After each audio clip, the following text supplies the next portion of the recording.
Hello, hello, hello. I am your host, Tracy Otsuka. Thank you so much for joining me here for another episode of ADHD for Smartass Women. You know that my purpose is always to show you who you are and then inspire you to be it. And in the thousands of ADHD women that I've had the privilege of meeting, I've never met one, not one, that wasn't truly brilliant at something. And so, of course, my guest is no exception. I am just delighted to introduce you to Dr. Chelsea Twiss. Dr. Twiss is a licensed psychologist in Colorado specializing in ADHD, women's health, chronic pain, and relationships. And she also offers psychological testing with a particular emphasis on ADHD testing and counseling for adults. Chelsea is also a musician, an artist, and graduated from New Mexico State University with a doctoral degree in counseling psychology. Welcome, Chelsea. Did I get all of that right? Wow, yeah, thank you. It's very nice to hear someone say all of that. I know. I know. And with ADHD, it's always like, wait, I do all that. So you are here to talk about aphantasia, but I also want to make sure that our listeners know a little bit about you and who you are. You know, that connection is important. So can we talk about your ADHD diagnoses first? As a kid, I was pretty stereotypical portrait of ADHD in terms of being more hyperactive and also kind of expressed like that in ways of like getting in trouble for interrupting in class, blurting out answers, things like that. But growing up at the time that I did, girls were often not diagnosed with ADHD. So it was more something that I like retrospectively and at the time, I'm like, I knew I was different, but I didn't exactly know why. And I think that diagnosis was just something that I always kind of intrinsically knew, but there was a lot of shame around that because it wasn't, especially when I was growing up, like it wasn't something that was talked about. You only saw the profile of like the young boy who's like the class clown, and that's kind of like who you think of as the ADHD person, at least in my generation. So I'm pretty stereotypical, like kind of masking through achievement and things like that. But, throughout my adult life, have become an expert in my field on the subject, probably because it's something that I was always internally, experiencing, but not, because of stigma, because of shame, because of it just not being a thing that was well known when I was growing up, did not get the resources for. So now I've kind of dedicated my professional life to helping other people get those resources that I didn't get, when I was growing up. So, how old were you when you were diagnosed? I actually have not been formally diagnosed. I never sought that out for myself because I don't know, I never wanted to be medicated, and that was kind of my big fear was if I got diagnosed that I would end up having to get medication for, my symptoms and things like that. So I didn't pursue it externally, but have certainly, always identified that way. So, how old were you then when you first understood? I mean, I'm assuming that you've always felt different, like most of us. You knew there was something different about your brain. When did you first discover this thing called ADHD? Was it when you were actually studying for your PhD or before or? It was before. I mean, I failed classes because I couldn't pay attention, and I just thought I was stupid. Yeah. And a lot of people think that, right? But I'm like, it was this weird kind of like contradiction internally because I'm like, I know I'm smart, but I can't Yeah. do this. Like, and it was like this such a frustrating thing. Like I would actually identify as hyperphantasic, which is the opposite of aphantasic, where you have like a lot of imagination. I would like space out during classes, like stare out the window. I couldn't sit near a window, or I would just totally get lost in my imagination. I would have these really vivid stories always going on in my head during class, and I could like it was like everything took everything in my power to stay paying attention. And so I think to answer your question, sorry, I'm like kind of jumping all over the No, place, but you're good. it was really like I failed math for the first time, the subject I had always struggled in to like pay attention because it was really boring to me. Yeah. I was good at writing and creative, subjects like that, but I wasn't good at like science or math. And so kind of the like moment where everything sort of hit me was like failing classes in high school and suddenly being like, I can't just get away with staring out the window and still succeeding. So that was probably the moment when but I did at the time, I don't know if I would have said like this is No. ADHD. you We didn't know know? about it, right? And we certainly didn't know about it with respect to women. So it wasn't even on the radar. So do you think then it was when you were actually studying about the brain, when you were studying to become a psychologist that, I mean, do you remember that time? Like I know Ned Hallowell, he was actually in medical school and he was in that class where they talked about ADHD and he was like, oh crap, that's me. Yeah, I mean, I did, and I think it was like a slow. It wasn't like a single moment, Mm. but it was like all these kind of like moments together. Like in grad school, I really had to rely on my too much to their chagrin. I had to rely on like my peers a lot to remember information. Like, when is this due? When is this paper due? When is this happening? And like probably very annoying for this, right? I even had a friend kind of, it was sort of a mean thing to say, but she's like, I can't believe you passed the licensing examination. Like, and so like other Right. people and my friends like kind of knew that I was this person that was like kind of didn't always have their stuff together. But I would say it was like a conglomeration of those moments. But I always did well enough to get by. And being someone who's like, very much like struggles to prioritize myself, of course, then the kind of the ironic thing is I dedicated my career to like helping other people with this, but maybe didn't like get the resources for myself. Yeah. Yeah, but our best purposes give meaning to our past, right? So it makes perfect sense to me, especially since we tend to be so mission driven too. So would you say that you identify as more inattentive? Yeah, I think so one thing people a lot of the time don't know about ADHD is that it can evolve and change over the course of a lifetime. And we have a lot of research that shows that adults tend to be more inattentive in general. And a lot of the time that hyperactivity, impulsivity will resolve in childhood.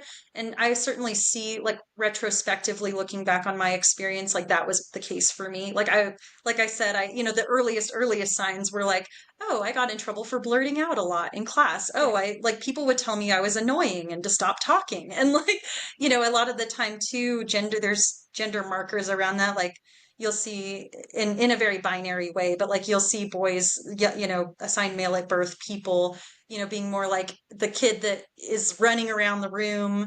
But sometimes in girls, assigned female at birth, it can manifest more as like talking a lot, Right. as a kid.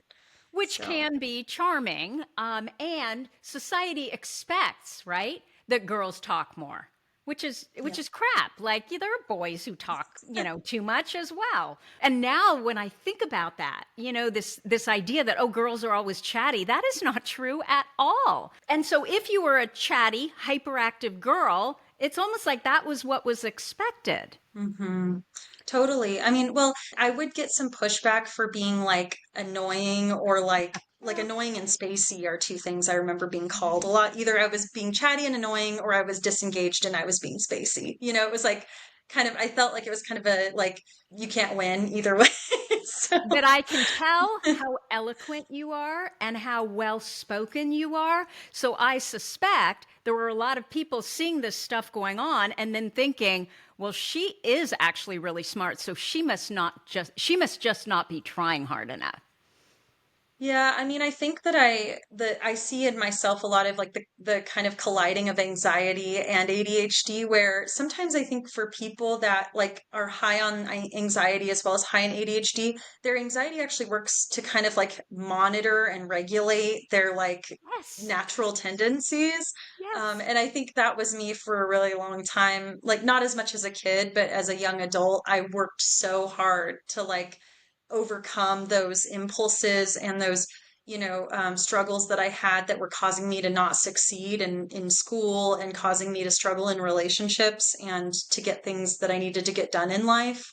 And I worked really, really hard silently to try to for my anxiety to overcompensate for those things. And I don't think that's totally like a bad thing or a negative thing, but it definitely has shaped and made me like I've worked really hard to be more like in my career like good at listening, Mm. and like focus. Like I keep these rocks on my desk to fidget with when I'm meeting with clients because I really struggle to, pay attention. A whole hour can sometimes feel torturous to sit through. You bringing up those rocks, I have this belief. It's not a belief, it's what I've seen. I've talked to thousands of women with ADHD. I've never met one because, that's who we work with as women with ADHD. I've never met one who didn't have some level of anxiety. And Yeah. why wouldn't you, right? If you're not sure how your brain works and you're never sure which brain's going to show up, would that be your contention as well, that they just kind of go hand in hand? Totally. And I've kind of now in my mid 30s, I feel like I've come to a space of a bit more balance where I'm not overcompensating as much. I'm just kind of like letting myself be me and letting those tools that anxiety has given me about regulation, right? Because anxiety can sometimes cause us to overregulate, which isn't great. Like we don't feel like we can just kind of relax into ourselves. I've used some of those strategies behaviorally to help me manage my struggles with attention, with focus, with hyperactivity that still kind of pop up from time to time, or my partner would tell you impulsivity. um, but it's like I'm also more comfortable just being myself at this point, flaws and all the things. Okay, and another thought I just had as you're talking, and you're talking about the rocks and what you do to kind of, calm your nervous system so you can focus better. I always question, these labels of hyperactive, which I've never met anybody who is purely hyperactive. And then there's, inattentive, and then there's combined type. And my premise is, like, why do we even have those? Because even with the women who are predominantly inattentive, there is some hyperactivity because you're there with the rocks, right? You're moving Yeah. something to calm your nervous system. Yeah. Well, sometimes fidgeting too, this is something I see with testing a lot with people. Fidgeting can also be a facet of anxiety. So sometimes it's like it's double dipping, right? Like this Yes. can be helping me, like it can be helping me regulate my impulsive tendencies or that my brain is struggling to control, but it can also be soothing Mm-hmm. and soothing some sort of like high anxiety that's causing me to fidget, to be restless. There's so much overlap in the brain. I actually, when I think about diagnoses, I think about them as like circles of color because I think that are like they overlap and they kind of like some are like your anxiety might be like explaining 50% of your experience. And so these black and white and kind of like box categories it just doesn't make as much sense to me when I'm like describing to people their experience. Absolutely. Ugh, I love this. Okay, so I want to tell you all why Chelsea is here. So I was talking to our community mentor, Isabel Baker. She's fantastic. She's also an ADHD coach. And she brought up a condition called aphantasia to me, which I'd heard of, but I didn't know a lot about it. So she sent me an article that Dr. Twist, Chelsea, had actually written about aphantasia. I think it was for Choosing online therapy. choosing therapy, that's right. And I just found it fascinating. And so I am definitely a visual spatial thinker. I get lost in big walls of words. And so I need to draw things out. I need to arrange them spatially in a way that is pleasing to my brain on a piece of paper, usually with post-it notes actually first. And that's how I think, almost like a mind map. What strikes me as strange, though, is I'm so visual, but I don't have vivid memories of much of anything. And that's not just my childhood. That is literally today, like my kids' experiences growing up, places we've traveled to. And if you ask me to close my eyes and visualize a mental image, I mostly just see black with this grayed out image behind the black of what I'm trying to picture. And so I can kind of it's almost like I'm picturing a photo that I know exists because it did exist. And from there, I can sort of see the photo and then what's behind the photo. And this makes even less sense to me because I'm also the kind of person who pays so much attention to detail. And so I would love to talk about kind of this overlap between where ADHD ends and aphantasia begins. And let's start with what is aphantasia? And maybe that's where I actually should have started. Thanks for sharing about your experience. That's interesting to hear. I love hearing about how people's brains work, so it's cool to hear you Yeah. share. Yeah. So aphantasia is the inability to kind of have fantasies to imagine. And that the kind of antithesis of that is hyperphantasia, where you kind of have this vivid imagination, right? Like ability to have fantasies.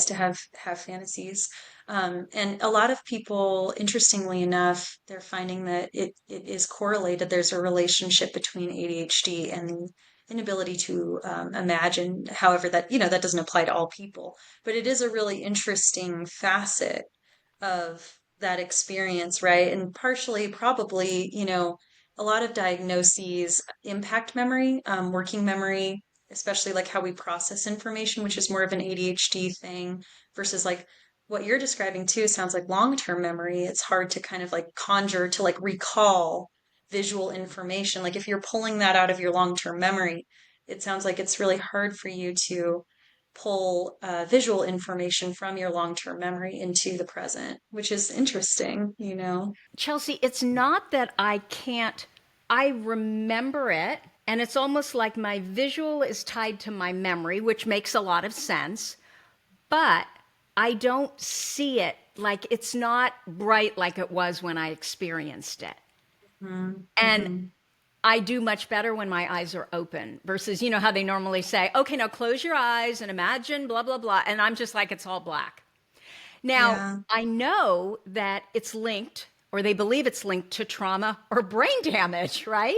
Mm-hmm. Aphantasia. I don't think it's trauma in my case. Like, I can't think of, you know, I know that it can be trauma, all the little cuts of ADHD, but my experiences when I compare them to a lot of women who've struggled with ADHD because I was good in school, because I've been by and large successful, you know, that's not really where I struggled. It was more the beating myself up and always having to be better, like the perfectionism and the overperformance. So, you know, and I hope it's not brain damage. Maybe something hit me in the head. I don't know. But I'm fascinated. That was the first time, actually, your article, because I knew what aphantasia was, but I had never heard that it could be linked to trauma, which was fascinating to me and actually made a lot of sense. Could you talk a Mm-hmm. little bit about that? Sure. Yeah. Well, I think if I was to kind of say one really big blanket statement that I wish everyone understood is that our experiences shape our brains and vice versa. It's so trauma is an experience that is very impactful on a person. And we can say there's big T or little t trauma, like traumas that are really big. Think about like an automobile accident, a loss of a person unexpectedly, things like that, can cause abuse, can cause big T trauma. But then we have little t traumas in our lives too, which are these kind of accumulated experiences, like maybe being criticized a lot. When you have parents that are able to provide for you in a lot of ways, but maybe they're really hard on you or they're like really critical, and those stories kind of get stored in our bodies and in our minds. And then we create stories about ourselves because of those experiences. And those certainly impact the way our brain develops, right? Like people, I think, really don't like we pay so much attention to the impact of like, oh, I have this scar because I got collarbone surgery. But it's like, do we not realize that the brain holds emotional scars, from so when I think about trauma in the brain, I just think about like emotional scarring that is in the brain and the way it functions. And of course it's going to impact the way that your brain works and processes information. We know that from, like the studies that they did in California on a huge sample of people that have now told us they're like those the ACE studies. We now know because of that like mental health issues and trauma can impact our longevity. The impact on our well-being, on our brains, on our bodies is so far-reaching. I don't think it can be understated. So, I'm really glad that like, and how that looks for each individual person will vary, and like can vary a lot depending on because we are also different and unique and in beautiful ways. But yeah, certainly memory is impacted and memory processes are impacted. Working memory, long-term memory storage, things like that are impacted by trauma, as well as chronic depression and ADHD, more so the processing with ADHD piece. But yeah. Yeah. So, can you tell us what are the symptoms of aphantasia? What does it look like? Oh, like, pun Or more, intended. what does it not look like? Yeah. Just kidding. Well, like I don't want to say that there's one thing that everyone's going to experience because, I think everyone has their own. I thought the way you described your experience was really cool to hear, right? Like I like hearing how individuals experience these concepts because we're trying to put words to really complex things, Yes. Yes. but ultimately, like to be very reductionistic about it, aphantasia is like someone would not be able to kind of like you were saying, imagine something in the moment. Like if I asked someone, hey, could you tell me like you've been to, Budapest. Can you tell me what it looked like? And they'd be like, I honestly have no recollection of how to visualize that now, kind of thing. Or, can you visualize like a map of the United States or something? And someone would be like, I can't conjure that mental image. That's a struggle, which is the level of distress that causes somebody really depends on their, like, if that's something that they need to be able to do, or if, like, I don't think it's inherently like a bad thing or anything like that. So, in your article, you talked about because there were a lot of things that sounded exactly like ADHD. Again, not everybody's ADHD looks the same. I know my son has like the best working memory ever. I have real difficulty with memorizing anything. Like, I don't remember songs from when I was a kid. And actually, that's not true. I don't remember songs from the time I was 13 on. Okay. Which is actually when my ADHD symptoms started to show. And before that, I could memorize anything. I was the lead in all the plays. I like no problem. But there was like a switch that went, I guess that would be on, a switch that went off, and all of a sudden couldn't memorize. So difficulty with memorization is one of the things that you cited. Poor reading comprehension, which I really have to focus. Again, that can totally be ADHD, right? If I'm really focused, I've got all my tools because we're creatures of specificity, my way of, getting that information out and putting it, organizing it in a way that works for my brain, then I'm really good but I think what I'm always doing is I'm always skimming the information, trying to figure out what are the main pieces that I need to pull. So I would say that if, from a reading comprehension standpoint, isn't that the goal? Is to kind of, isn't that the next level? You can read it, right? But you need to understand it. And then beyond understanding it is how do you pull the salient points and create something that makes sense for your brain? Struggle to focus, difficulty paying attention to details. Now, is that typically an ADHD quality, though? Probably not if we're interested, right? I mean, I actually do see a lot of people who come to me for ADHD testing have comorbid struggles with reading. Yeah. And I actually have written an article about that because it is also another thing. Now, when it like say correlation because there's a relationship between the two and we don't always know what's causing what. But the way you kind of just really described it, I think hits the nail on the head. If someone's struggling with attention, which is and processing, the way they're processing information in the moment, reading is a complex task that requires, like you said, these multiple steps of kind of information processing, especially if you're like, if someone said, read this article and then write a summary, that's a complex kind of task to be able to do. And I hear you on the like I love to read like fantasy, but I hate reading like, and autobiographies actually, but anything that's like nonfiction or textbooks. I mean, don't, hopefully none of my professors hear this, but I hardly read a textbook when I was like in school. I got by on just reading the summary sections of everything. And then I would repeat the same sentence multiple times because it would take me a really long time to be able to like internalize whatever that Mhm. meant. And had to have like kind of multiple points of synthesis to be able to like make an idea concrete for myself, especially, and if it was a subject I wasn't interested in, like forget it, kind of Like thing. math. Seriously, yeah, math and science, I really struggled. Now, I'm more interested in certain aspects of science than I think what we were Yes. doing in high school. So I absolutely think that can be a facet of ADHD, because you're struggling to focus, you're struggling to process that information. Your brain is not able to kind of synthesize and do these complex tasks of like internalizing, making meaning, all those things that we need to Um, do. Yeah. Russell Barkley, I think, is the one who always talks about the mind's eye, and that was one of the struggles of ADHD, right? We can't see ourselves from our brain. What did you take from it?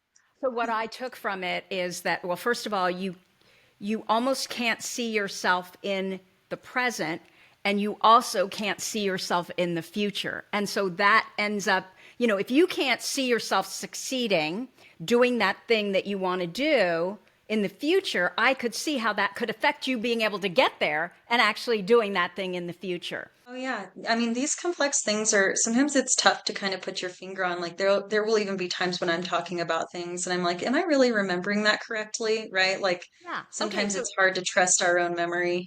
So Chelsea, this is actually what I was thinking about. You're able to imagine and have a clear picture of whatever it is that you want to do, like in your mind, or even that you're thinking of, right, in your mind. So we struggle. And so my thought was, okay, so he's basically saying that because that's what aphantasia is, right? That we can't create that picture. He doesn't say, oh, it's black, or, it's just that you can't create that picture for yourself. So that would sound to me like aphantasia. And so when I was reading what you were writing, and I thought of Russell Barkley, I'm like, well, isn't that ADHD? Hmm. Yeah, well, I mean, my personal theory about aphantasia and ADHD is if you are kind of what we were talking about with reading, but more like with imagery, if you are someone who struggles to focus in the moment and synthesize and process information in the moment, then you're never really creating like a solid image of what something is in the first place. So then how do you pull it from long-term memory if you weren't even really able to like be synthesizing that in the moment? You know what I mean? Because what we do with our short-term and working memory is we like put it into storage for long-term memory. Basically, I'm trying to like Yeah. find layman's terms to explain this, but like, and then we pull things out of long-term memory. So if you weren't really able to focus, especially people who have specifically like visual, like, so when I'm testing for ADHD, a lot of the time I'll do tests that test for, are you more prone to visual or auditory distractions? Are you struggling more with like visual attention or like auditory attention, or, in different facets of both, or a combination thereof? People who might struggle with like visual attention more so might be, I don't know, I don't have anything to support this other than my own like hypotheses in my brain, so I'm just kind of like in the moment, but they might also be more prone to aphantasia because like to me that would make sense. If you're really struggling with internalizing and processing visual information, then it will be harder for you to retrieve memories from long term because you never were able to solidify that information in the Yeah. first place. It's like when we Yeah. lose our keys, right? We cannot retrace our step because we were in our head, we weren't in our body, we weren't paying Right. attention. Exactly. Exactly. Yeah, Yeah. that's Yeah. that's fascinating. So have you discovered, do women with ADHD and aphantasia, do they have a more difficult time with it than men, or is there no difference in your experience, what you've observed? I think there are fewer gendered experiences than I would say, like, than maybe we previously thought. I just think there's a huge role of like socialization that comes into how people express things, like, and what they struggle with. I think that sometimes what I could see being a hindrance to males is maybe that, in society they're maybe less conditioned to be in touch with their emotional experiences, right? And like, so they might come in more for like I'm failing at this thing, like it's like a functional issue rather than like for women a lot of the time they'll come in, they'll be like I'm distressed by this. You Mm-hmm. know what I mean? And I know that might seem like a subtle difference. That's just something I've observed in the last 2 years that I've really been like doing this as a specialty. And that's been an interesting thing. But as we're moving more and more away from like a gender binary in general, I think we'll see Mm-hmm. probably less differences. And I hope so, because I think, everyone needs a balance of experience of like masculine and feminine in their lives. Like we Totally. need both. Yeah. Totally. I mean, it's so abusive to men too, right? It's just, Yeah. Yeah. It makes me really sad. mhm, Yeah. absolutely. So is aphantasia ever misdiagnosed?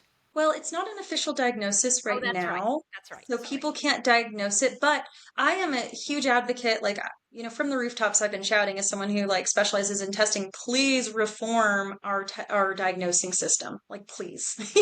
It is the original DSM that we diagnose out of was originally created. There's been revisions, but like 10 years ago. Yeah. And we now have so much more understanding of people's experiences because there's less stigma around mental health than there used to be. So people are kind of coming out with these really unique experiences. And I really wish that we would have a less categorical form of diagnosing and more like, kind of like what I was saying earlier, to what extent, what percentage of your experience is related to ADHD? What percentage is related to trauma? Like maybe we can normalize that most people have some experience of these things, but to different extents, Absolutely. and to different levels of interference in their lives. So that's my 2 cents. If anyone from the APA is listening, Yeah. please change the way we diagnose. Well, and they're working on that, right? Hopefully by the end of the year. But so, what We'll see. advice? would you give to women who suspect they might have ADHD and aphantasia in terms of seeking diagnosis and treatment? Well, I would say, what is the goal, right? So for me, the reason that I have not pursued formal testing outside of just my own expertise and understanding of diagnoses, I would really discourage people from self-diagnosing. And so, not to sound like a hypocrite, but I've just done a lot of like expertise on this, Yeah. and if I did the testing and they were like, it's not ADHD, I'd be like, oh, okay, interesting. Like that's not really my understanding, but maybe it's resolved in adulthood in a way or something, or I've created enough like I strategies think to you know. compensate. And I tell my clients that too. I'm like, yourself. It gets tricky because when we're giving these diagnoses, we're helping people get resources and tools for treatment. So Hmm. I would say, what is it what's your purpose? Like, so for people, it would be for testing, like gaining self understanding at a basic level.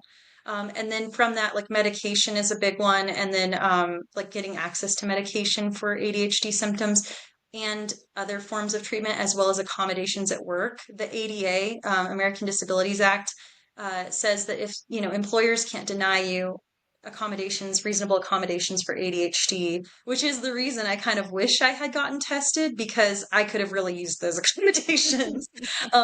So I would say, and still in life, I have to be my own boss, because I've struggled with every employer in terms of like scheduling things like that, just with who I am as a person. I can't do it. Can't do the 40 hours at a desk a week. I will cease, my soul will die. Yeah, So I like, hear you.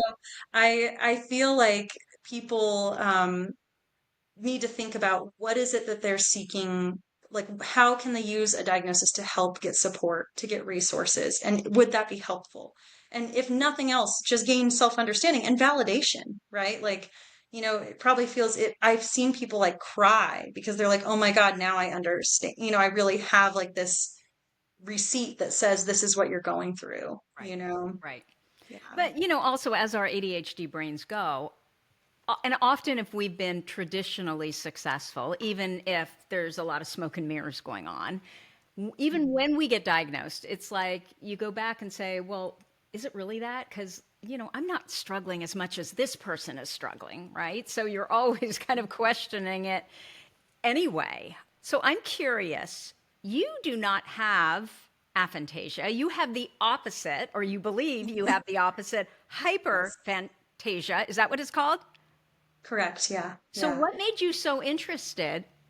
First of all, tell us exactly what that is. I'm assuming again, and I'm not sure.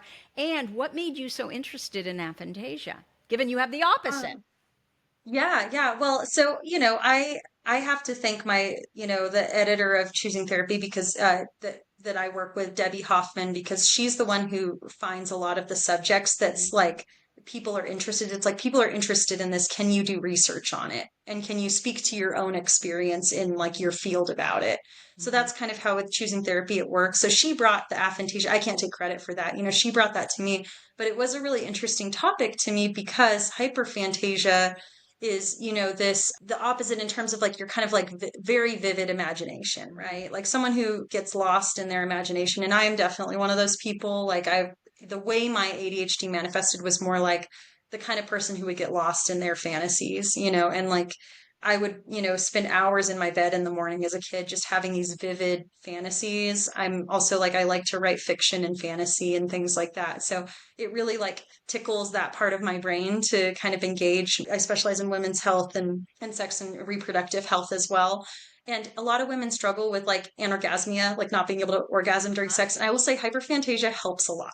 Like, I being bet. able to have like if you are struggling to get yourself in the moment, like Uh-huh. being able to visually imagine scenarios with your partner or whatever that are like, like we're in a forbidden forest and I'm a fairy princess and he's whatever. Totally. Like I'm kind of going super cheesy here, but like, that is something that can be helpful, like in intangible ways, to be able to like imagine these fantasy scenarios, like in a relationship or sexually or whatever.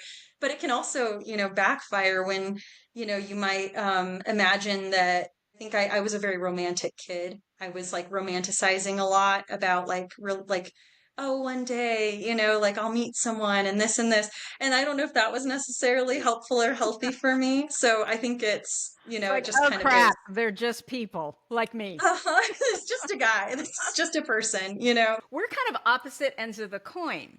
You are Right. predominantly inattentive, and I am Hmm. actually super hyperactive.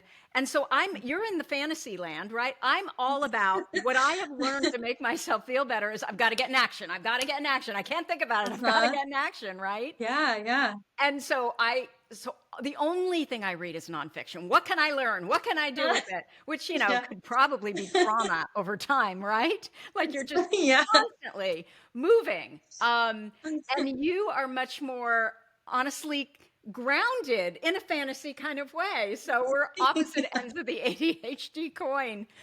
Yeah, yeah. Sometimes I wish I hadn't gone like that my anxiety hadn't made me so like concerned about social acceptance in a way because I'm like, man, if I had just followed that thread of like that vivid imagination, Yeah. maybe I would have just taken the risk to be an artist full time, right? Or Yeah. things like that. Like Yeah, and you can so I still think do that. I mean, or you can do it part-time, right? Or you can do it on the side. You I are don't a know, Tracy, musician. I got big girl bills to pay, but we'll see Yeah. maybe someday. Well, you know what Ned Hallowell says all the time. I think this is the second time I've quoted him in this interview. That we have to be in our creative, right? That is when Yeah. we feel good, and I'm sure you've discovered that in your music. And then, did I also say you're an artist? Yeah, I do. So I kind of dabble in a lot of different things. I'd say if I was to kind of like describe it, I'd say like music is like I'm married to music. I have an affair with painting and I want to be married to writing. So Ah, well, and you're yeah, clearly a very good writer. So you're actually doing all three, just not, I try to. yeah, just Yeah, not yeah. for the paid work. No, no. I mean, I have gotten paid quite a bit to perform musically, but not in a capacity where I could make a living off of Yeah, it at yeah. this point in time. And ultimately at the end of the day, music for me was always about songwriting. Like I loved Ah, writing songs, and I think that's my strength in that wow. area. So what's your Yeah. genre of music? I do a lot of different things. Like right now, I'm kind of doing like a folk duo with my partner, actually, Russick Smith, who's a really amazing cello player, and we do Oh, like kind of folk love the cello. indie. Yeah. Oh my gosh, you should check him out. He plays cello in trees. Wait, He what was is like cello and trees? he like gets climbs up in a tree with his cello and plays, and he Wait, got like kind of low key how, famous in Breckenridge for this. really? How the hell does he get up Yeah. a tree with the cello? There's a whole video on YouTube if you want to look it up. I don't Okay, really you're gonna have understand to it. send me the link, and then I'm gonna post Okay. the link because we're talking about it here. So, does Yeah, he have yeah. ADHD? Do you think? No, actually, I think he is the opposite. He's very cognitively grounded in a lot of ways that I'm not. I don't think he would identify that way either, like Mm-hmm. um as having ADHD. He's more of someone who has like uh he's kind of similar to you in his construction of like I don't know when you were talking about like I don't know if he would be aphantasic, but he's a lot more like less in fantasy than I Mm-hmm. am, I think. And more Although he's the one he who's is up like in the tree with the cello, Chelsea. yeah, I mean, oh my gosh. But like you were saying that those impulses that you have to be active and to be like I don't know if I could anything could motivate me to do but I think it's really cool, right? Like going after things that are so unique and daring and different. So, But the yeah. reason we do it is we have learned, right, that, oh, that's what makes us feel good. It's positive emotion, it's dopamine.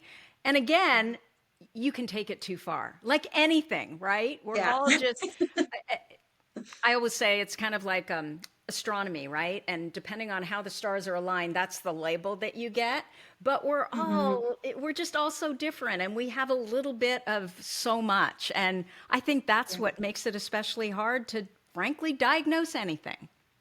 Totally. Oh, I agree. I mean, like I said, I would love it for it to be so much less categorical, right? Yeah. Because so many people I test have executive function deficit, and then whether it meets the threshold of kind of fitting into ADHD or not can sometimes be difficult to determine. Absolutely. Absolutely. So, Mhm. what do you think the key to living successfully with ADHD is? I'm so glad you asked that question because I would love to. So I think, first of all, when talked about medication earlier, I don't have any problems with medication. It's just a personal choice for me.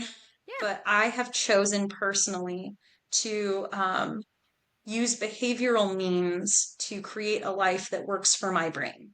I see And that I aura think, ring. oh, the Aura Ring, yeah, Yeah, that's I track my cycle because I'm so sensitive to birth control and so was yeah, hormonal I. birth control. Yeah, Yeah. yeah. Had a lot of problems. Also in my dissertation found, for I did my dissertation on chronic pelvic pain and there's so much Mm. silent suffering women go through Yep. because the long-term effects of hormonal birth control are not researched a lot and so yeah, it's just I'm not taking the chance personally. So Yeah. yeah. And yeah, underserved, under researched, all that, women's reproductive health. Yep. But yeah, so I think for everyone, as much as is possible, like I have made a lot of financial sacrifices to live a life that works for my brain. I can't, like I mentioned before, I can't do the 9 to 5. The most depressed I've ever been in my life was when I was working in an office Mm. 5 days a week in a windowless box, you know, doing therapy one after another, 8 hours. And at that point, I'm not giving my clients a good experience. I'm not giving myself a good, sustainable experience. And there is not a single organization that I have worked for in mental health that has placed my well-being and needs above the bottom dollar, like the bottom line and the dollar amount of what they're trying to make for the company. So far, the only way I have found to create sustainable life is to be able to work for myself and set my own hours, which also means I don't work I try not to work that much because I want to show up for my clients in a way where my full capacity and attention is present. And I probably can't do more than like 4 sessions a day before I kind of hit a wall. Mm. And in agencies, they make people work like see 8 to 10 clients a day. And while some people might have a greater capacity for that than I do, or a greater ability, or, maybe they're not on the neurodivergent spectrum and they don't struggle with the things I struggle with, but I think there is still a toll on most people because of that, right? Like, so I'm a big advocate for if you can make your life work for you, but a lot of people don't have that privilege. So I think it's challenging, and it really breaks my heart for humanity right now how much people are having to work to survive and work multiple jobs. And if I could change anything, I would change that. I completely hear you. So, are you working on something that you want to tell us about? Where can people find you? Do you see clients virtually? Just tell us about your Hmm. practice and how to get in touch with you and what you do. Sure, sure. Thanks, Tracy. Yeah, I right now I'm seeing folks through teletherapy while I'm saving up to get an office. Honestly, I'm still trying to get out of like debt years from grad school, so I'm trying to keep really low overhead, which is why I do telehealth. And someday I will, get an office again, but I just can't financially justify it right now. I also don't think the efficacy of like telehealth is like if you have a good connection with your therapist, Oh that can yeah. transcend through telehealth, for sure. Absolutely. And so, yeah, so It's so I much don't more think there's any. convenient too, right? Yeah, I mean, I see my therapist remotely because I like being in my jammies when I'm I'm doing therapy. Um, but I also was never the kind of person that could like get myself up early enough to like get my makeup done and like want to do that. Or like, and I don't like really like wearing like professional clothing. Like even when I like I'm wearing a stretchy waistband no matter where I'm at, okay? So I'm just a few years away from being able to wear caftans and have it be appropriate. So like, or muumuus all the time. But I think that so I'm doing telehealth, working from home at the moment, doing assessment remotely, which is great. Like the efficacy of testing also remotely, since so much of the testing is done on the computer anyway. I don't see my personal and professional opinion, I don't think there's any difference in the efficacy of in-person versus Totally teletherapy for agree. testing. Some people would disagree with me, and that's okay. But then so I'm doing testing, therapy, and then I'm also in a band, as I mentioned, doing a band with my partner. We're called Eastwood and Holly, and we've got a couple songs on Spotify. So- Okay, you're going to have to get me Eastwood and Holly. You're going to have to get me that link too. So I want the cello and the trees and the Eastwood and Holly link.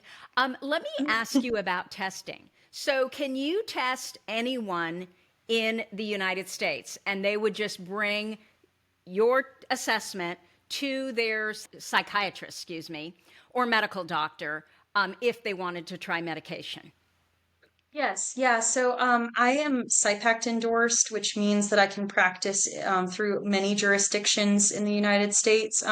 Insurance won't necessarily cover that because they're like still figuring out how to get the SIPACT system and insurance on board, and it's kind of confusing and difficult. Mm-hmm. So if you're out of the state in Colorado, it would probably be out of pocket. But I do work with people, on payment plans and stuff like that because I totally get it. Like, about right now, my rate for assessment is like around a little over $1,000 per assessment for the whole battery. So That's I work great. with people on doing like payment plans because I know a lot of people can't afford that, out front. And so, it would be like you might do the testing and then over 3 months you make payments and then you get your report at the end of that. So if people want to see a psychiatrist, like think about like 3 months out. It's just if you need a payment plan, like kind of plan accordingly. Yeah. Um, but yeah, I try to make it as doable for people as possible and painless as possible because ADHD testing can be stressful. It's really, people get really stressed and they see their results. And even if they're happy to get the diagnosis, they're like, am I stupid? Like, this is saying below average, and I'm like, no. I did not even test your intelligence.